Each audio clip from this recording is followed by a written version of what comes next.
Hello, welcome to Unit 3, Day 6, our second part of relationships. Hopefully you read the instructions and did the Desmos activity already, Turtle Time Trials.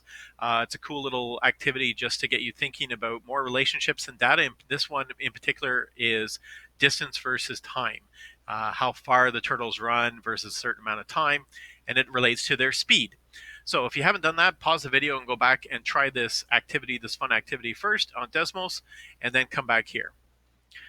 But now that we're here, let's look a little bit deeper in this speed idea and how distance and time is compared. So we're looking at Lionel's walking trip. This graph represents Lionel walking to a friend's house. So if we just look at it, we want to make sure we read these variables so we understand what it is. So we're talking about minutes here and distance traveled. Okay, so how far has he walked? And you can see that he goes up here, so it means he's increasing his distance traveled, and then it flattens out, which means his distance travel has not changed. I think we should all know now that means that he hasn't moved, and then his distance travel increases some more. So let's answer a couple of questions about this. Let's identify the independent dependent variables. All right, so the independent variable is the one along the bottom axis here. It's time. And remember, time is almost always an independent variable. So here is a perfect example of that. Then the dependent variable is obviously the distance traveled. The distance traveled depends on how much time has gone by, not the other way around. All right, how long did it take Lionel complete his journey? So it looks like he's here, and then he walks along and he stops for a bit, and then he continues on. And I think it's safe to say he's reached his journey here at 2,000 meters, and it would take 20 minutes. It took him 20 minutes to actually do this journey. How long would Lionel have taken for the trip if he hadn't stopped? So this is the spot where he has stopped. So I'm going to suggest this. If he had gone along at this pace and didn't stop, he would continue along at this pace. So let's actually explore that a little bit. So I'm going to take a graph here. I'm going to make it orange. I'm going to start here and follow this path and say he didn't stop, and he would keep going along that path until he would get to the 2,000 meter mark, which to me is not quite halfway, maybe around 17 minutes would be my guess. So let's click on, there we go, 17 minutes would be a good guess. You might guess 16 and a half minutes or 16 minutes, and that's fine, right? But that would be one argument, that he would actually be, let's just get it nice and perfect there. He would continue along and reach his point at 17 minutes, his destination, if he had continued along at the same rate without changing. Okay? But another way you could argue is, hey, if he stopped for 5 minutes and the whole journey took him 20 minutes, you could also say, well, it would have taken him 15 minutes. So that would relate to how fast he's traveling. So it says, how does the change in steepness relate to Lionel's walk? So of course, if the graph is steeper, that means he must be walking faster. So let's look at an example of that. If we looked at a graph like this, he would travel 2,000 meters in only 5 minutes. So that would mean he's going much, much faster, and the graph is steeper. Versus something like this, where he only travels 500 meters and it takes him much longer to do just that 500 meters. So this is less steep and obviously a lot slower. Okay, so the steeper the line, the faster it is. And we've probably discovered that in some of the other activities we've done. So was Lionel's walking faster before or after he stopped? So this is a great question. So we can see there's the orange line that kind of represents him before, and then he stops. And then the question is this line steeper? And I think if you take a look at it, it looks like it is steeper. Now, we've got the luxury of the technology here to sort of move this over and say, you know what, that's how steep the original line was. And you can now clearly see that the black line is steeper than that orange one. So I think it's safe to say that afterwards he walked faster.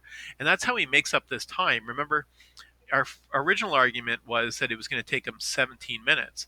But if you take out the 5-minute break, it's only 15 minutes. Well, that's because he walked actually faster afterwards. So if he had not stopped and walked faster, he would have gotten there, obviously, at 15 minutes. Let's confirm this by using speed. So because we have this distance versus time, we can calculate speed. How do you calculate speed? Well, speed is distance divided by time. If you think about the speed of your car, it's measured in kilometers per hour. Kilometers is a measure of distance, time is hours, and this divide by is the per, kilometers per hour. So to do the math, it's right in the unit, kilometers per hour, distance divided by time. So let's do that on those two parts, before and after.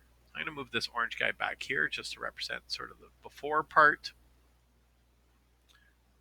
Okay, so before, he is going to do the distance. So it takes him from here to there, the distance. So that looks about not quite halfway. Halfway would be 1,250 meters. So I'm going to estimate about 1,200 meters is about how far he travels before he stops. And then it took him 10 minutes to do that, 10 minutes to do that. And so we do that math, 1,200 divided by 10 is 120 meters per minute. So there's that division. Again, distance divided by time, meters per minute. It's not kilometers per hour. He's walking here, so it's meters per minute. And then afterwards, so let's examine after. So afterwards, he starts here, so he's at the 1,200 meter mark, and then he finishes at 2,000. So that's a difference of 800. So he goes 800 meters, but it only takes him 5 minutes to do this last little part. So 5 minutes. If you divide that, you get 160 meters per minute. And so now you can have the math to confirm that he is going faster afterwards. And this is one of the great parts about what we're studying here. And what we're going to do for our next unit is we're going to start attaching numbers to these graphs so we can be a little bit more specific. Instead of just saying he walks faster, we can actually talk about the speed and describe how much faster he's going. Finally, if Lionel wanted to reach his friend's house in 10 minutes and didn't stop, how fast would he have to go?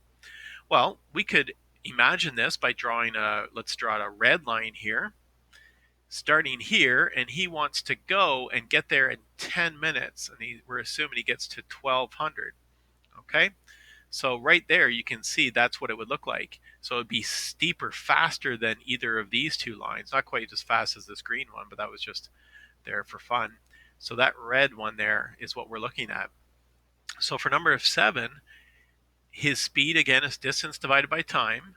So the distance, he wants to travel 2,000 meters to get to his friend's house, and he wants to do it in 10 minutes. So obviously divide that and we get 200 meters per minute, and it's clearly is faster than the other two rates. Okay, so distance versus time graphs and calculating speed allows us to answer and be a little bit more specific when we're talking about these type of relationships. All right. The next activity you're going to do, you're actually going to go to a Google Doc that I've created. So in the assignment, up in the top right-hand corner is a doc that looks like this. Okay, it's got some information and questions for you to fill out underneath. It's describing a Beetle and a BMW. So there's a Beetle and there's a BMW. One of these graphs, B1 or B2, is the Beetle, and the other is the BMW. So you're going to have to think about and study this graph and decide which one you think is the BMW and which one you think is the Beetle, and give some reasoning and then answer a couple of questions about that. So you'll be going right to this doc and typing in your answers right here. I think, or I guess in this one it's just whether it's B1 or maybe you think it's B2. You're going to type your answer in there and then explain your choice underneath. Okay, so you'll be going off and typing this right in here, and when you're done, you'll have a little turn in button up at the top for you to finish doing that. Okay, so that's all for this lesson. You can go in and try and answer the questions about the Beetle and the BMW, and you'll be talking about speed in that question. And that's enough for lesson 6. And I'll wish you luck in your culminating activity as we wrap up this unit. Good luck.